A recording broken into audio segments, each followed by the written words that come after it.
G'day everyone, popping in now for a chat. What a day today's been. Nikon have basically given their full announcement now of their mirrorless cameras, so I thought we'd have a chat about the whole thing. Tony Northrup put a really good video up just early on today, and I've taken a couple of screen grabs actually off a couple of his slides. So I'm only going to concentrate though, once we've gone through the specs and things like that, I'm only going to concentrate on the Sony side and how I think Sony will react or if it's going to affect Sony. If you want to watch the full review, I've put Tony's link underneath the video down here so you can watch his full review, because he actually covers it in real detail and goes basically against the other Nikon cameras that are available, through all of the lenses in detail and things like that. So watch that as well later on if you want to. And like I said, I've put that link down below if you want to catch that full video. But I thought it was a really interesting announcement. A couple of things that I'll discuss a little bit later with you where I think it's let down, but there's other areas where I think it's sort of met or passed its expectations. So it'll be interesting to see how it all goes. I'm just going to say hi to people that are popping in. MBW Dab was here. Langston's also here. I was going to go to sleep, he says. Peter Wither says good afternoon. Reza says hello. Thomas, I think it's a failure, not by much. Well, we'll talk about that, Thomas. Brett saying g'day. Joanne says hello from Port Oregon, David. MBW said, I haven't heard anything about it. Fill me in. Will it be good for video? And that's what I'm going to discuss with you now. Let's first look at the DpReview. They've had the camera, obviously, I think, for a couple of weeks or something. It was a pre-release model, but they have had one out for a little bit. So, what's that? Phil said, why am I not being notified about this? That is bad. Just curious. I don't know, Phil. I don't know what's going on with YouTube. If you've clicked the bell, you should be notified, and that's what's really strange. I don't know why YouTube's not doing that anymore. Yeah, it's strange. So let's go anyway up to DpReview, and I'll come back to these questions later on, guys. If you do want my attention, put at David Osler. That way I won't miss it. Sometimes I can miss the comments as well. I don't know how long this is going to be. I always say it's going to be quick, and then I end up being an hour or so. Yeah, put at David Osler because it makes it much easier to find me. Carl said he watched the full announcement. Looked like the lenses will be the main selling point in the future. The lenses look very good, actually, and I'll talk about that as well. All right, well, let's go through DpReview first, because I thought we might discuss this. Let me just move this over a little bit. Now, they've had a pre-release version for a while, and they've given a full detail review as well on here, and I thought they'd take you through that. You can also, they have posted some videos which you can go through as well. I'll see if I can stick the links down there as well, because it does show the video auto-focusing and things like that, so I thought we could have a look at that. But basically, what they're saying in here is that the video was quite good. Jordan was discussing this on his YouTube channel, and he said the video actually was quite good. I've noticed in here, though, that they're actually saying that it does give 4K full width of its sensor, but it appears to be line skipping, and that's interesting. So that's a bit of a worry. This is likely to mean an increased risk of moire and a drop in low light performance relative to stills capture. They're saying that this is sort of similar to what the earlier Sony cameras have, or even the newer ones. The A9 doesn't do this. The A9 doesn't do any of this skipping at all. There's no difference between shooting 35mm, Super 35 or full frame. Looking at the way this is and what they're saying here, there is a difference between shooting Super 35 and full frame. I think they're saying you get a better image if you're shooting Super 35. Actually, what we may do, I might go to the specs that Tony put up first, because it might make a little bit more sense to go through the specs first, and then we'll come back through this as a discussion, actually. Like I said, Tony put these slides together. Please watch his video because it's amazing. He's gone through everything in so much detail after this, obviously. But he's saying that the US price of the Z6 is going to be $2,000. The Z7 is going to be $3,400. Now, originally in the earlier rumours, they said that the adapter was going to be included in that price, but apparently it's not. I was just watching Matt Granger, and he was saying that it's around $250. If you buy it when you buy the camera, you get it for $150 or something like that. So they're not included the adapter in the price of both of these cameras. You do have to buy it as a separate deal. If you buy it when you buy the camera, you do save $100, I believe, than if you're buying it later on. So I would recommend, particularly if you're a Nikon shooter, to get the adapter at the beginning. So they've priced the Z6 directly against the A7 III, and they've priced the Z7, well, it's a little bit more expensive than the A7R3, because the A7R3 now has dropped down to, I think you can get it for around about, well, it's quite a few $100 cheaper than that. I've seen it for around about $2.8, I think. US at the moment on special, so they have come down in price. So it is probably around $500 dearer than what you'd pay for an A7R3. So it is quite a bit more expensive, and then you've got to add the adapter on top of that if you want to use those other lenses. It's directly comparable though if you're looking at the Z6 in $2,000 US. So that's the first thing I wanted to show you, and we'll go through this in a bit more detail in a minute. Basically, they're both offering 4K, and at 1080p you can do 120, and it's full width. But like I said, it looks like they're doing line skipping. They both have focus peaking, and I believe that they both have N-Log, and it's saying you get 12 stops on N-Log, and you get 10-bit HDMI out. Now, someone I just heard a few minutes ago that the N-Log, it might have been Jordan mentioned that the N-Log was only available if you're going to an external monitor. So I think that's what he said. I'm pretty sure that's what he said. So someone may be able to confirm that in the chat with me. But I've got to come back to here actually. Someone may be able to confirm that on the chat with me. But basically they're saying here that it's got 4K, 30p, 1080, 120p full width.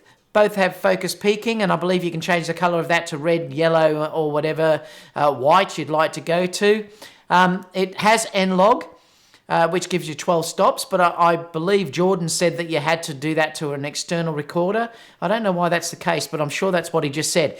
10-bit HDMI out is a great feature, and that's something that you don't get on the A7 III. Or the A7R3, I don't think. I'm pretty sure you don't get 10-bit out. No, you don't. That's HDMI out, so you're going to need a recorder, though, like an Atmos or something like that, though. They both have time codes and, obviously, the headphone and mic output. Neither of them have 4K 60p, so that's where I think the A7S is going to have a massive advantage when that's out shortly. The next one is the lenses. We're going to go through a bit more detail on this as well. The next one is the lenses. There's 2470 f4, and that's $1,000. So it's comparable to the Sony. I think the Sony is around about $900. So it's a little bit more expensive than the Sony. The kit, you get it for $600 though if you buy it at a kit. So it's definitely cheaper to buy this as a kit if you want to buy it that way. You save $400. The 35mm is, the 1.8 is $850. Again, that's way more expensive than the 35 equivalent Sony lens. Well, it's 2.8. I don't think you get a 1.8. You can APS-C, but I don't think they have a 1.8 35. The 50 1.8 is $600. Again, it's not cheap as well. And I think that's the adapter. That FTZ is the adapter, which is $250, and it's $150 with the camera. So that's one thing. And looking at their lens roadmap, now this is a really interesting thing because they are being a little bit slow in their lenses. I suppose if the adapter works fantastically, it's not going to be such a big deal because you can use all their F-mount lenses. Now we're still waiting to see on how that works. That'll probably be answered tomorrow because people like Tony Northrup and all the other YouTubers, obviously, and reviewers are going to go, I think, to New York or something, and they're going to have releases of these cameras that they can try them out. So look out for that tomorrow, and you'll get a better idea about how these cameras go in low light and also how they function with their the F lenses and things like that, and also the video focus. I will talk about this a little bit in a minute, though, from that DPR review. But it looks like 218, obviously, you've got the 35 1.8, you've got the Nikkor 50mm 1.8, and the 2470 f4 lens, which are announced now. They're then saying that in 219 you're going to get the Nikkor, this is the 58 0.95, and I believe someone said today that that's only a manual focusing lens, though, so it's not a autofocus lens, which is a little bit disappointing. You can already get that on Sony, so I don't know what the big deal is that people were saying this is just so amazing for Nikon to release this 0.95 lens when you can buy those lenses already for the Sony mount. They're also saying that there'll be a 20mm 1.8, a 85 1.8, 2470 2.8, 70 to 200 2.8, and the 14 to 30 f4. So they're coming out between 2019 and 2020. That's why it goes right the way through. You're not sure if it'll be next year or not. So at the moment, you've only got the 3 lenses that you can actually use, and these are all going to be coming out. I keep forgetting to switch over. These are all going to be coming out in 2019. So 2018, you've got the 35 1.8, the 50 1.8, and the 2470 f4.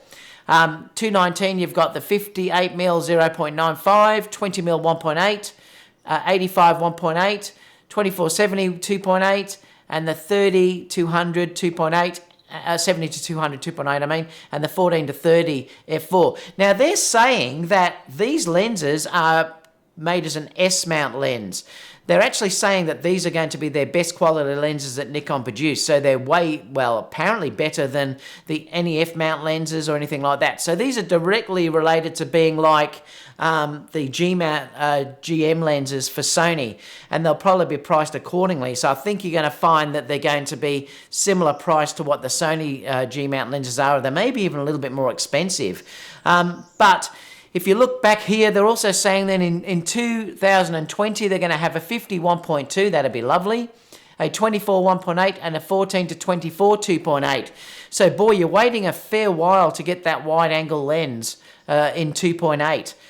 You're looking at basically probably 2 years away. So their lens map is quite interesting. And again, it's a little bit slow compared to, I suppose now we can say that with Sony because they're already out there. When you think that Nikon have had 2 years basically talking about this, I think they've been a little bit slow in releasing some of these other lenses. It's a bit disappointing they didn't have more on their release date, seeing they've had 2 years basically to bring this up. Next slide is, there's 2 versions of the Nikon basically. There's the Z6 and the Z7. Looking at these specifications, like I said, if you want to see Tony's full review, click on that below and you can check these out. The Z6 is $2,000. I suppose that's a Canadian price, I'm not sure. It's 24.5 megapixels. ISO is 100 to 51,200. It does 12 frames per second at 12 bits, so that's really actually quite good. It's very fast at 12 frames per second. But it is a little bit disappointing in the focus points because they've only got 273, and I'll compare this to the A7 III shortly. And it's also got the optical filter on it. Isn't that funny? I've gone blank about that. What do they call them? Someone might be able to help me in the chat. I've just gone blank on it. The Z7 is 3,400. It's 45.7 megapixels, so it's same as a D850.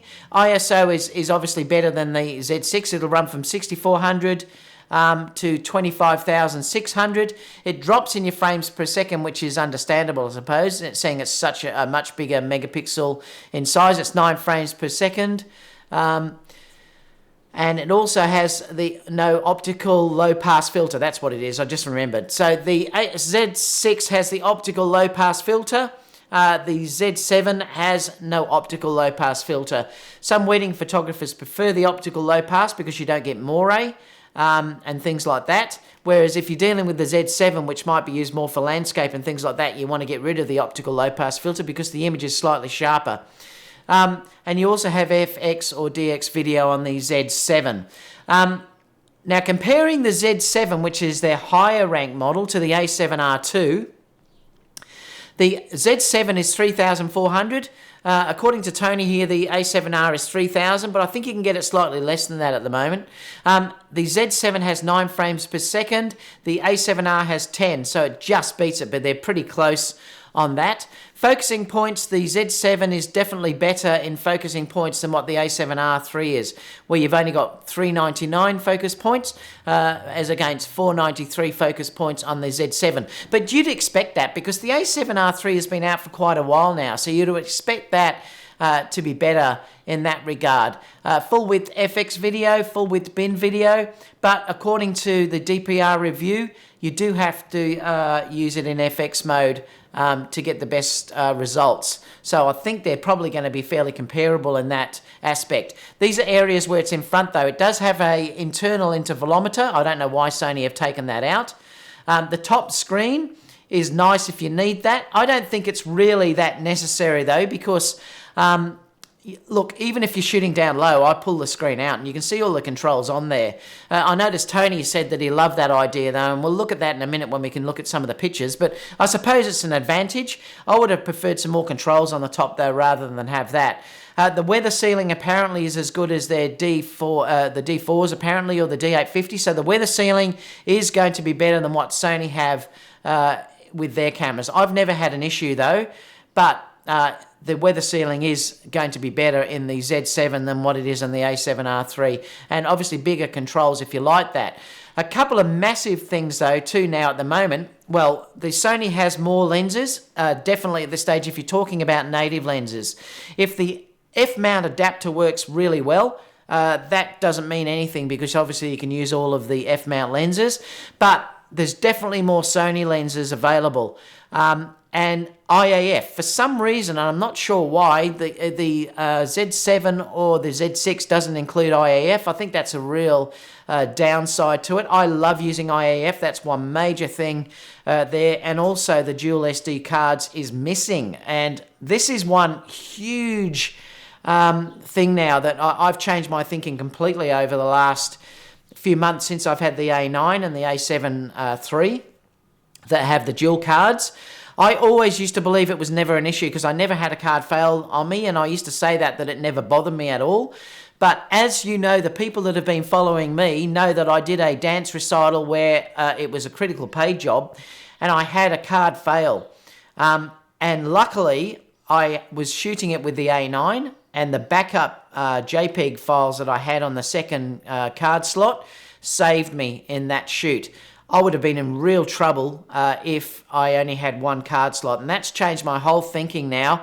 And I always now use the dual card slot cameras, and I shoot RAW to one slot and JPEG to the second slot. I don't need to shoot RAW to both, but I shoot JPEG on the second shot. I nearly always nail my exposure in camera anyway, so I don't have to worry about shooting JPEG. I can still lift the shadows enough even in the JPEG.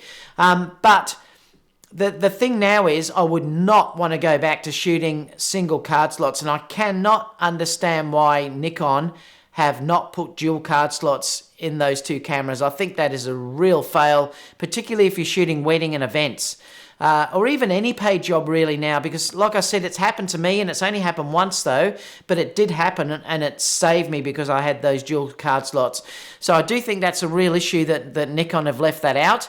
Also not having IAF. I adore IAF, particularly if you're shooting wide open with these fast lenses like the 1.4 and lenses like that, the Batis 85, the 35 1.4, and any lenses. If I'm shooting portrait and to use IAF, I would never want to go back from that. So that's also one big downside to that camera. So I suppose if you're looking at it, they're ahead if you're dealing with focus against the A7R3. They're also ahead if you think of the intervalometer. You don't have to carry one around with you. The top screen is also an advantage.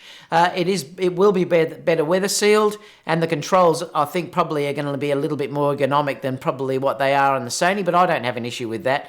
Although I noticed they were saying in the DpReview that the two buttons that you have, and I'll talk about that in a minute, were very hard to get a hold of, that were near the lens on the Sony, so that could be another issue. The plus on the Sony side obviously is the cost. You're saving money here. You get 1 frame per second extra. There's more lenses, you have an AIF, and definitely you have the dual card slots. And like I said, to me now, I would not want to now be doing a wedding without it. Now that that's happened to me, I don't think I could relax anymore. I used to be able to because it never happened to me, and I was just lucky that when it did happen to me, I had dual card slots. So that's that. So let's look at the Z6 compared to the A7 III. So the Z6 is $2,000. It directly compares to the A7 III. Frames per second, you've got 12. frames per second on the Z6. You've got 10 frames per second on the A7 III. You've got 273 focus points, but the A7 III blows the Z6 out of the water if you're dealing with focus points and also coverage, because you get 98% coverage, I'm pretty sure, on the A7 III, and it's only 90% on the Z6. But the EVF is much better on the Z6 than it is on the A7 III. So if you're dealing about doing manual focus and things like that, it's much better. Also, you have the intervalometer. You have the top screen, it's weather sealed, and it has bigger controls. Plus, the touch screen on the back is way better from what I've seen in the review at the moment than what the Sony A7 III has. You can use the menus, you can do other things with it, so it's way better than what Sony has to offer as well if you're dealing with the touch screen. The downside, again, there is no dual SD cards. IAF is not there, and there's more lenses available on the A7 III. So they're really interesting things at the moment to look at there. Clearly, if you're looking at it, I think you're going to find that the A7 III is going to have much better focus because it has that much better coverage. But the EVF is much better on the Z6, so if you're doing videography, it's going to be better there. The A7 III, though, is probably still going to be a better video camera in the fact that I'm talking about if you're not using an external monitor, because on the A7 III, you can shoot all the profiles internal, and according to Jordan or someone that I just heard before, you can't do that unless you go into an EVF. Obviously, you've got 10-bit though, but you've got to be using an external monitor to get that. So I suppose if you're a full-on videographer, some videographers may prefer the Z6 because you can shoot 10-bit. So it's going to be interesting to see how it goes in that respect. But I think they both seem to be pretty good cameras, and I think if you're a Nikon shooter, you would have to be happy with what's announced, apart from the dual SD card. What were you thinking, Nikon? Seriously, putting dual SD cards in these cameras at that price range is nuts. I really cannot believe you did that. So let's just go through quickly this DpReview and have a look at this. So their first impressions reviews are out, and like I said, they were saying before that the video options seem to be quite good, but they were saying in here that you had to run it in Super 35 DX crop mode to get the best look out of the camera. The rolling shutter, they said, was controlled if you did that, and it was quite good. It was worse, though, if you were shooting full frame.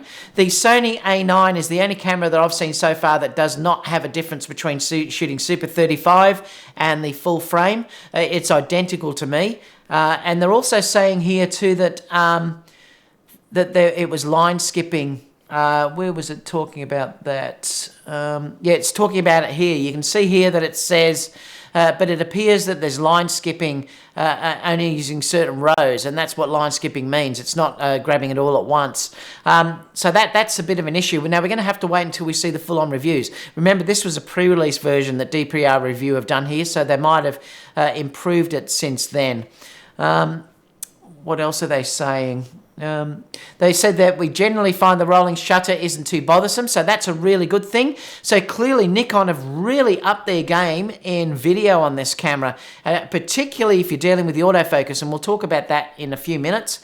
It does have 10-bit N-Log over HDMI, so it has got N-Log but only over HDMI, and I think that's a bit of a downer that you can't shoot log unless you're doing it to an external monitor, so that is a bit of a bummer.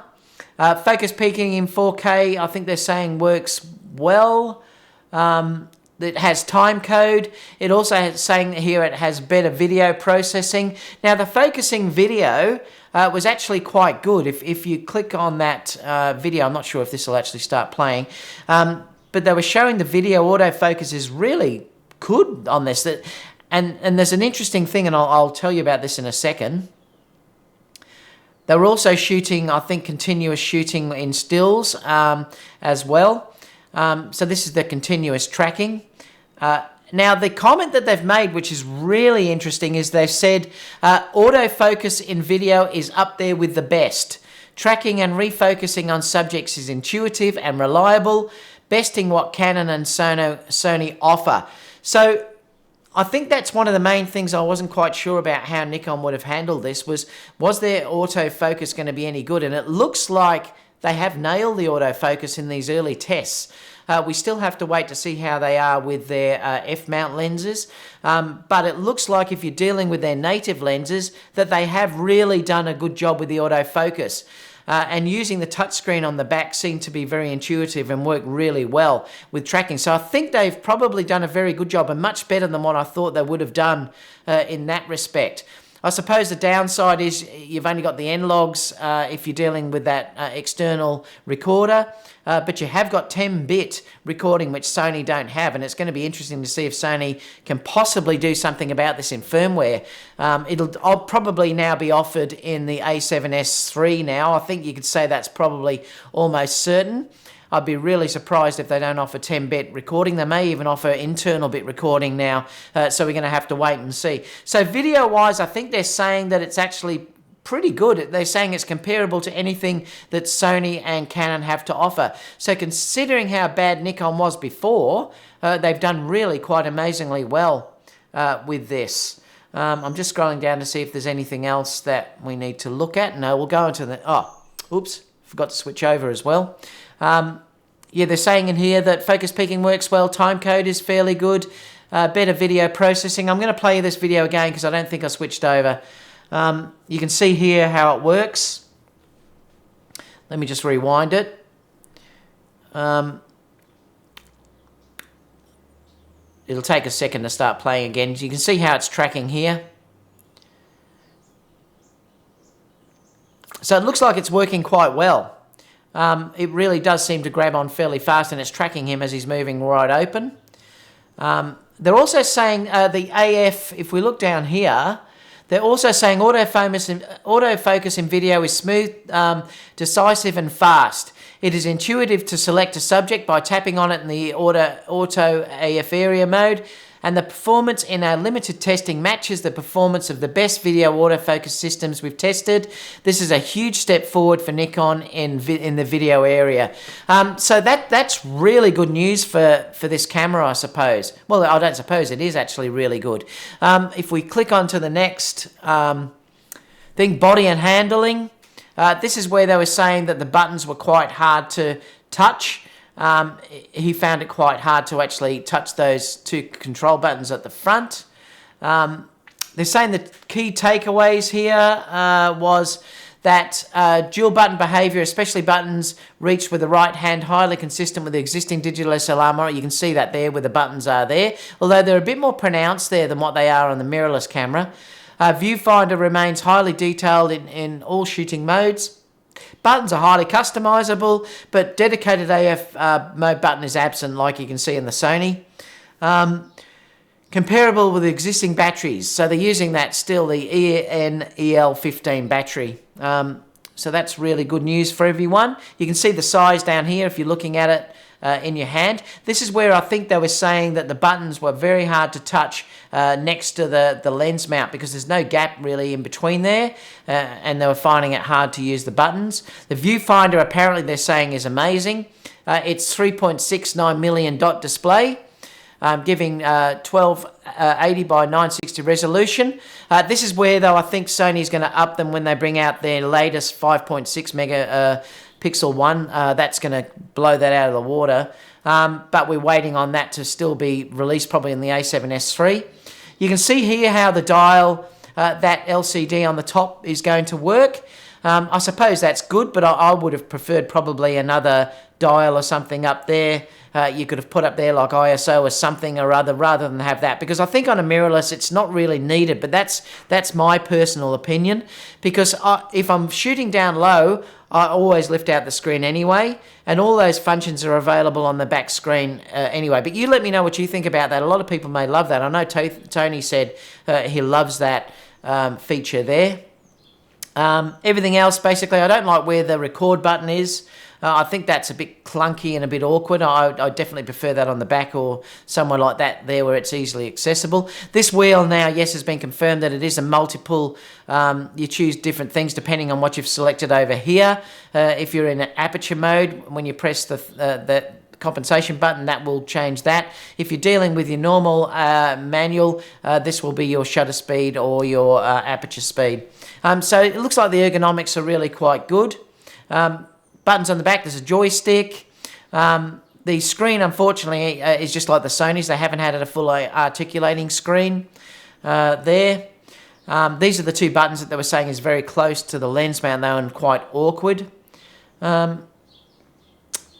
about it, I think, if we're looking at it. Oh, yeah. Now, like I said, it's only one card slot, though, and they are single QXD cards. Honestly, what were they thinking about doing that on a camera of this range and price? I really cannot understand why they did that in this price range. That is nuts. I wouldn't buy that camera now alone due to that fact, because there's no way, after I've now been shooting with dual card slots, that I would go back to shooting with single card slots. I'm even nervous now when I'm using my A7R2, but I'm still got my second shooter next to me shooting, and I'm only doing the occasional shot where I think I might need the resolution, but I'm still shooting with the other camera as well at the same time. But I definitely would not be shooting another wedding or something like that in an event. Well, really anything I'm paid for now with the single card slots after I did have that corrupt card that I had. But yeah, you can see there, although it will be a very fast copy card because it is QXD, so it should clear the buffer very quickly. We've still got to wait on how fast this will clear the buffer, but I think it's going to be a much faster card. But we're going to wait for that, and you'll probably see that in the reviews that come out tomorrow. Like I said, the battery is the same one that they're using in the current cameras, so that's a really good thing if you're shooting the D850 at the moment. So I'm going to go to questions, and we'll spend a little bit of time on this, because I'd like to know what you guys think. By the way, make sure you tune in tomorrow. I probably will have the live show still on tomorrow, guys, so because we'll have some more announcements, and I can probably talk about more about this tomorrow when people have done more reviews as well. Peter said, it's been very busy day, too busy for a shave. Yeah, this is my manly look that I have. No shaving on announcement days. You should see what I look like. That's funny, Carl. As a Nikon shooter, the lack of IAF and dual card slots is a major oversight. I don't know what they were thinking. Why on earth would they have left dual card slots? Look, IAF I could live with. Even though I do love that so much, I'd hate to lose IAF. It's still got face detect, but I could live with that. But I think not putting dual card slots is a major letdown on these two cameras. It really is. I know I used to say the same thing, guys. I used to say all the time when I used to get everyone bagging Sony about the single card slot, I always used to say, look, I'd never had a card go, but the thing was I did, and it wasn't long after I went to the A9 and I had that happen in a dance one. There was corruption all through the files, and like I said, the JPEGs were perfect on the other card, and that then made me think, wow, I was wrong in my thinking, and I'd never now want to go back, because that then made me extremely nervous because it happened to me once. So I did then think, what happened if that was a wedding that had happened in and I only had the one card? Even though I do have second shooters, yes, I still would have been devastated. So I wouldn't want to lose that now that I've gone to that. So I think at this price range, and then releasing the camera now when they've seen what everyone else is producing, is a real bummer that Nikon have left that off. I can't understand them. Carl said, Tony Northing pricing is wrong. The Japanese lady said the Z6 will be 2,700 yen, which is 2,436. Interesting, Carl. Perhaps the pricing is different. They may not directly go by that pricing. I'm not sure. Snooper said, no redundant card slot, no IAF. This can be added in firmware update. Right. IAF possibly could be, yes, but the card, no, obviously. Phil said no redundant card slot. That's a deal breaker for me if that's true. Well, it's true, Phil. Yeah, it's only a single card slot. Mark said no IAF, no second card slot, F4 glass, and they are asking for extra for the adapter. That is like a copy of a Sony A adapter. Langston said, you don't think this is its strong initial showing? Well, it's still a fairly good showing, Langston. I think, looking at the camera and all the options that are there, I think they've done an amazing job with this release. The only area where really I think they've really let this down is the single card slot. because overall, I think everything else seems to be really good in this camera. The autofocus in video, which was the one I was thinking about how it would work, seems to be like it's really good, and that's what DpReview said.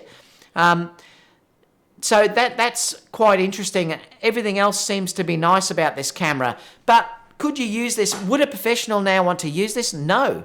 I certainly would now not want to use this if it only had one card slot. There's no way I would want to shoot a wedding now after what happened to me. That really opened my eyes, and I just wouldn't want to ever go back to that again. And because that's happened to me now, I would be that nervous doing it. I mean, I always thought about it because I always backed up my images during the wedding day in case if I had a card corruption. So I did have that type of backup, but you know, that I can only do that in between breaks. So if, for instance, I did lose, say, the first kiss or something, luckily I had a second shooter, so I would have been covered. But still, having that happen to me now, I could not go back. So I really think that at the price point, they should have put dual card slots in these cameras, and then they would have really been hitting it out of the park. MBW said 10-bit yes to an external monitor, so that's great. There's no reason, though, why Sony probably can't even add that on firmware in the cameras that are available now. Phil said Sony got away with these kinds of bad initial showings because they were first. That's an interesting comment, Phil. Mark said the Zs look like Lego gone wrong. I think the camera actually looks quite nice. I don't mind it at all.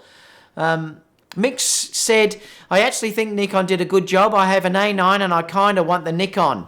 And that's fine. I can understand that, why you may want to try it. I certainly would have probably even liked to have tried one, but I certainly wouldn't be trying it now, not with the single card slots. No way. Time code is interesting. Yes, that's a great option for videographers. So they certainly have added those sort of things. And I wonder, these will all be obviously in the next Sony camera, but I wonder if we'll see any of these sort of things in firmware. It could be interesting. Kieran said, hi, David. G'day, mate. Good to see you. Mitch said, really like the 35 1.8 option. Yeah, I wish Sony had have that for full frame. Fathom Rocker said, yes, no dual card slots, sad face. I agree. Burgess said 310 shots. Movies approximately 10 to 15s of movie recording. This is insane. One slot. Do they have a limit? Do they? Burgess, I haven't seen that yet. Is there a 10 to 15 minute movie recording limit? Is there? Let me know if anyone else has seen that. The weather sealing is huge, yes, and this will have great weather sealing. The D850 is amazing, and if it has the same, and they've said it will, as that, I think it's going to be a great camera to be using outdoors. Um, 300 plus pictures on one battery. Is that what they're saying? Is that what the battery's rated at? Wow, that's not very good, is it? Now, remember, that is, I suppose, the SIPA rating. I've found that CIP rating, that CIPA rating, means nothing because I'm getting well over 1,000 images on the A9 and the A7 III. So you'll probably find that it'll get way more than that. I don't know how they come up with that. So we have to wait and see how that works. Tinop said Nikon knocked it out of the ballpark, a very small ballpark. It's not even better than the current Sony cameras, even though it's their first go at it. Sony will be ahead in gear. I don't think they've passed. They have in some things, but they certainly haven't beaten Sony. And when you think those cameras have been out for a while now, it could be a little bit disappointing for them if Sony now release something that blows these out of the water. MBW said, man, a 14 to 35 from Tamron for Sony would be a beast. Very underwhelming roadmap. Yes, but also, Trev, don't forget, this depends on how the F-mount lenses work. If the F-mount lenses work great on this camera, it's going to be a non-issue. We still have to wait to see how the F-mount lenses work with that adapter. That hopefully will be answered tomorrow, so stay tuned for that when reviewers like Tony get their hands on this camera and do a full-on review. Dark Star said, entering 219 with a 2K model with only card slot is a joke. I can't believe it either. I really can't believe it. I'm still waiting to see if there's something about this that lets that QXD slot work as a dual card if there's... someone was saying early on, it might have been Ken, was saying that you can put 2 SD cards in some of these slots. But according to DpReview, they never mention that. So I think it is just a single QXD card. And I can't believe that either. That looks crazy. TT Smasher said ergonomics look better. Definitely consider it. Yeah, they look quite good. Fathom Rocker said, yeah, I'd be scared as hell to shoot a wedding without dual card slot redundancy. 273 focus points is not good compared to the 0.7 III, that's for sure. By the time they launch all their lenses, Sony will be light years ahead. I know, that's the thing now. Sony have got such a big front running now with lenses. Tinup said, I really don't understand a near $4,000 camera with one slot. Let's wait for Canon hype train soon so we can get all of this over. I know, look, everyone's going to keep saying this.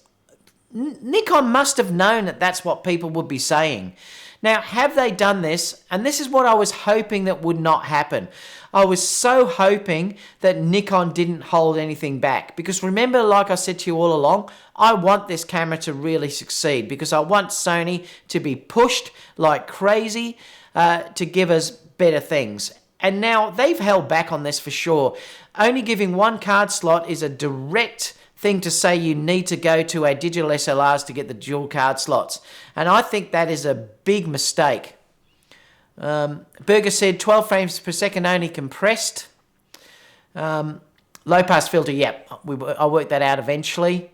The 58 will be a fortune, yeah, it will, it'll cost mega dollars, I'm sure. Low pass filter, usually for the 24 megapixel style cameras, yes. What else have we got? They did say the actual release date. I can't remember when it was. I think it was October. I can't remember. I did see it in the Nikon announcement later on. Someone else might be able to say in the live chat when they're available. But Dark Star said pre-orders are available now. What else have we got? It will be interesting to see what Canon come up with, though. We're going to have to wait now till September, I think, before that's released. BMB Film said Z6 is going to be better for video than the Z7. What else have we got? Yeah, MBW said S&Q sucks. It does lower the picture quality. That's why I really don't use it. What else have we got in here? Joe said, simple. Would you parachute with one parachute with no reserve? No. September 4th for Canon release. Yeah, that's what I've been hearing about that time. Tinup said, I have had cards fail. When it happens, it's terrifying. Need that second slot. Yeah, like I've said, I've had it happen to me, and thank God I had that second card. Fathom Rocker said, yeah, that really sucks for Nikon shooters. My best friend shoots Nikon. Roman said, made it to the live, little late. Hi, SW, let's crack it with David. Yeah, I should crack one with you guys. I'm going to have dinner in a minute, so I haven't grabbed one. I'm drinking just water, actually, at the moment. I might crack a stubby with you guys tomorrow. Thomas said the A7R3 is also weather sealed enough. Yeah, look, Thomas, it is, and I've never had an issue with any of my Sony cameras, and I've used them in really bad weather, even under waterfalls and stuff. But they don't have the same weather sealing like a Nikon does, or even a GH5. I mean, that's been proven. But you don't need that. No one is going to go into these ridiculous weather things like you saw that stupid test with the guy with a hose. And that's just not practical. I've never ever had an issue with the Nikon cameras, with the Sony cameras. And Tony Northrup said that. He said he used it in really bad weather, I think in Iceland, and he never had an issue. Peter's just saying hello.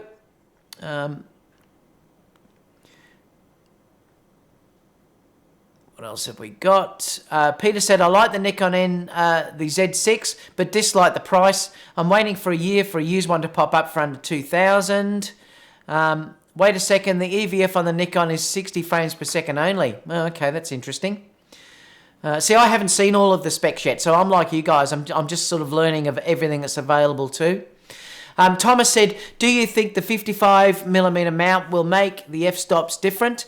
For example, make a 1.8 as bright as 1.4. Well, I did see someone talking about that yesterday. We have to wait and see. But I did read somewhere an article about that being the case, Thomas. So we have to wait and see, though.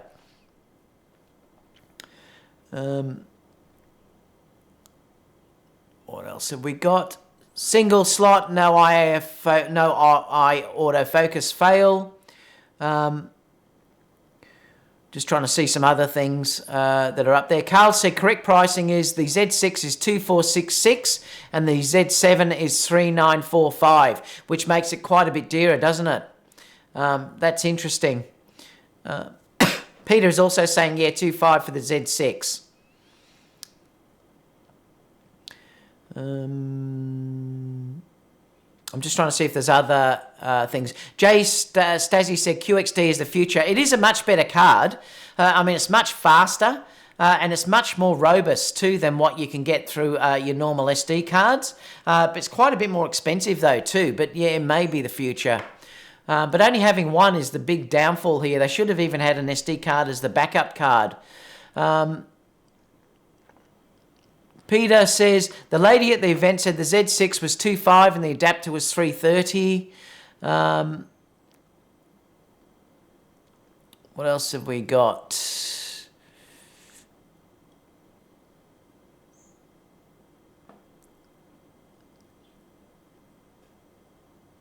Mark said, just here to reply to the title of the video, nothing to impact because Sony is the boss. Oh, well, see, there you go. Peter has just said the Nikon is 1996 on Adorama. Interesting. So that's undercutting the A7 III, isn't it? Or about the same, really.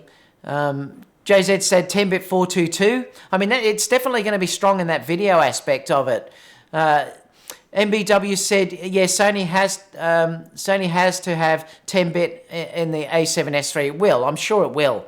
I've got no doubt about that at all. I'd be very, very, especially now, I'd be surprised if it doesn't have it. Carl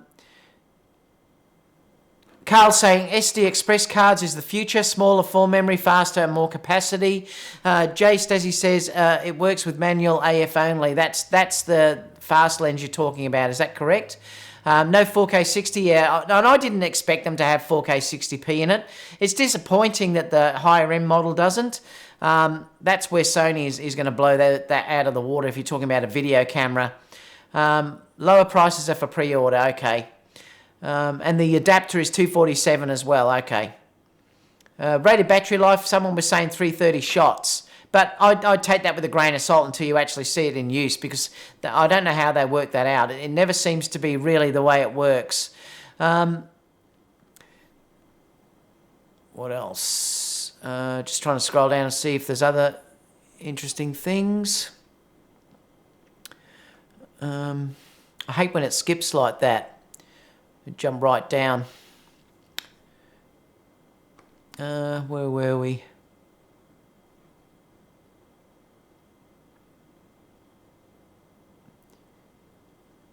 Randy has said the 58 0.95 will be manual only. Yeah, it will be, same as what the Sony lenses are.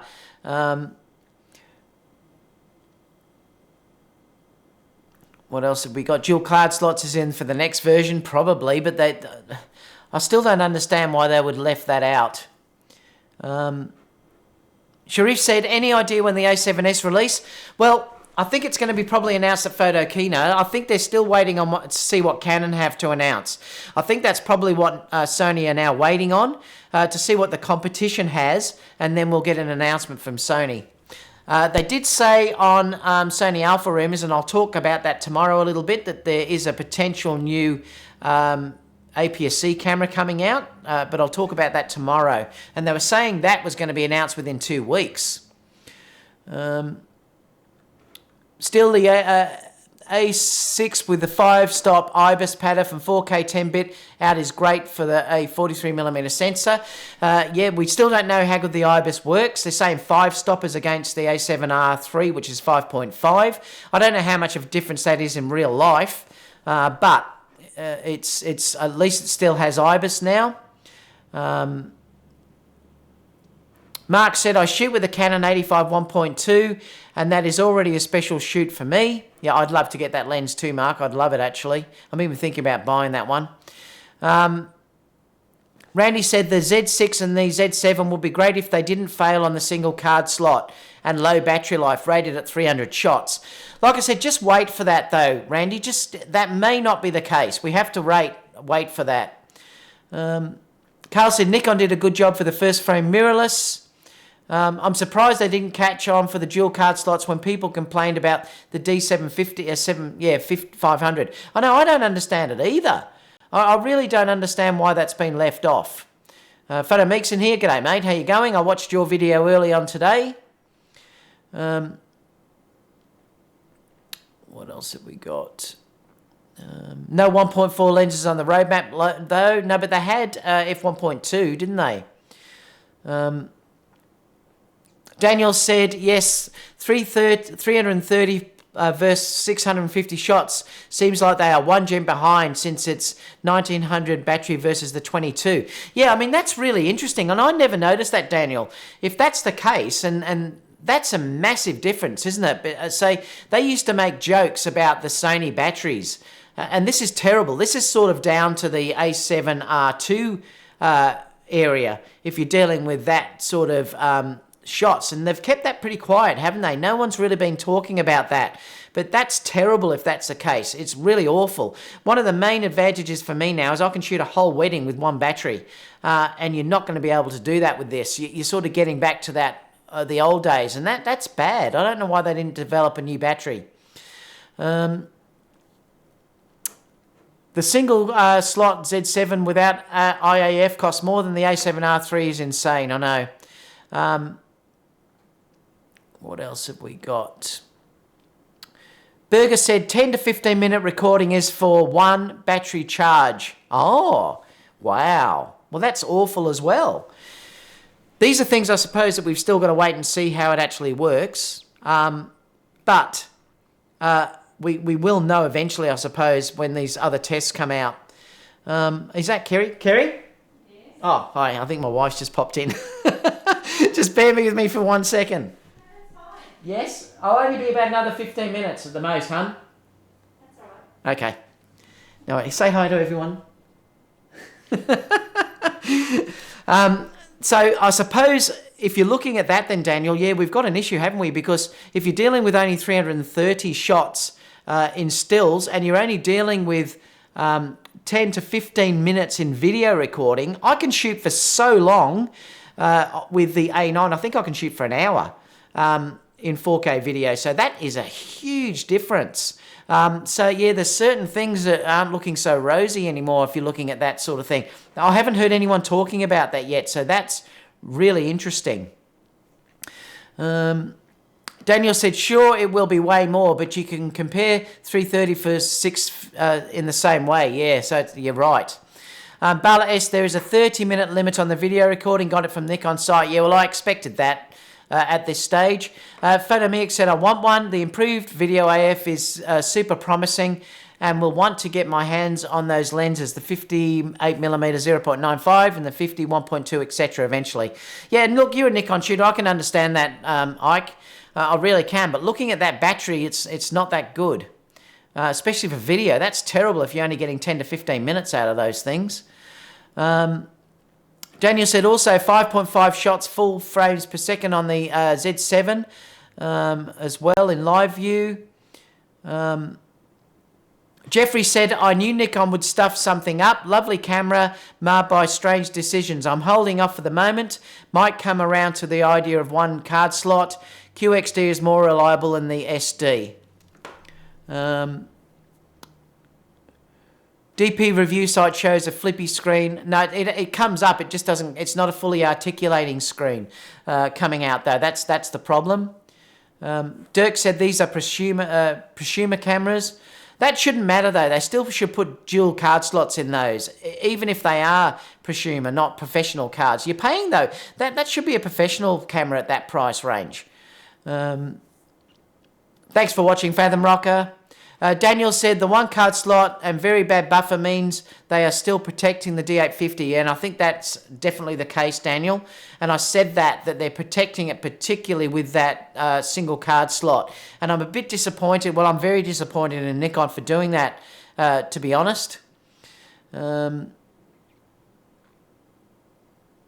Daniel said nowhere near the A9 at all. So what does that mean when Gen 4 Sony hits? Yeah, it's interesting. Yeah. The A9 too will be apocalyptic. M.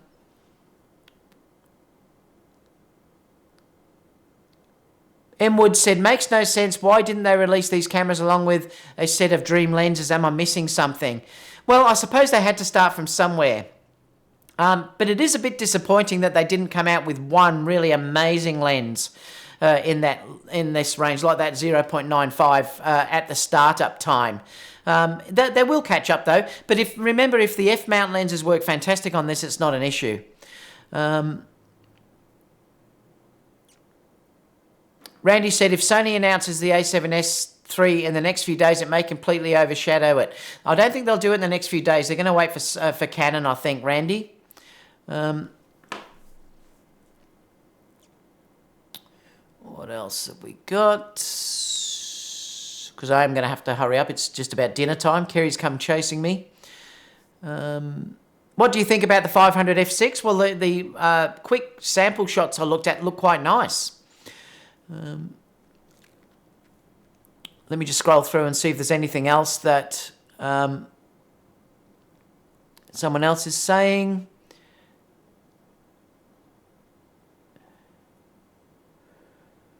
Oh, thank you so much, Sophie. I really appreciate that. I didn't even notice that you made a donation. I really appreciate it so much. Thank you so much. Yeah, but now someone's saying Investigate Facts says, I heard they have a new battery, but it's the old battery compatible. Well, we have to wait and see what that's the point. But people are saying it's rated at that rating. What else have we got? Well, we just talking about that now. Mark said, come up to Brisbane, I can give you a whirl with a 1.2. I'd love to, Mark. Daniel said Sony should hit back with a stack sensor and updated data pass CPU. I can't wait to see what they have to answer all of this, Daniel. It's going to be amazing, I think. Thank you so much, Sophie, for that donation. G'day, Tony. Good to see you in here. Wonder if they'll have e-firmware updates to open up more features. You never know, they may do. Some of those features could be put into Sony cameras with firmware, so it will be interesting to see what happens. That's why I really want Nikon to have nailed this out of the thing, to put pressure on Sony, and I'm not certain that they've done it, Tony. I really don't. Jason said, the fact the 58 0.95 may be a testament to the autofocus ability of these cameras. I would think if the autofocus is any good, the lens should have autofocus. Not sure. Perhaps it just would have been way too expensive, Jason. Looking at the DpReview, the focus is amazing. They say it's slightly better than the D850, and the D850 was incredible. Or at least it's on par with that camera. I read that somewhere. What else?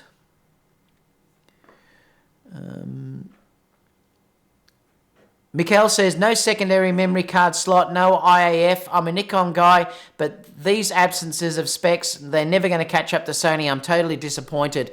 I know, look, it's really disappointing that they only put that one card slot in there. Like I said, you could get by without the IAF, even though I would never want to lose it because I love the way that works. To be able to just nail the eye and move around wherever you want to go and the camera tracks the eye is just a game changer for me. And I'd hate to lose that, but definitely losing that camera card slot is... I really cannot understand. What else have we got? Bikey Sound said, good video specs, why no flip screen? I know, I agree with you. I don't understand that either. They had the chance to do all these things that people are asking for, and they hold something back. I don't understand it either. I don't understand why Sony hasn't done it either. Thomas said, time-lapse looked good, but wonder if it will be built in software. Well, I believe all the time-lapse built in, and it has the 8K time-lapse, so that's a really good feature, and that's about it. All right, guys, I just wanted to have that chat with you all. Leave any questions down below. I'd love to see what you guys have to say about that. I better go and have dinner because Kerry will probably come and abuse me or something. And I'll see you all tomorrow. Don't forget, tomorrow's live show will be around about 12 o'clock Australian time. I think it's around about 7 o'clock LA time, I think, about 9 o'clock or something New York time.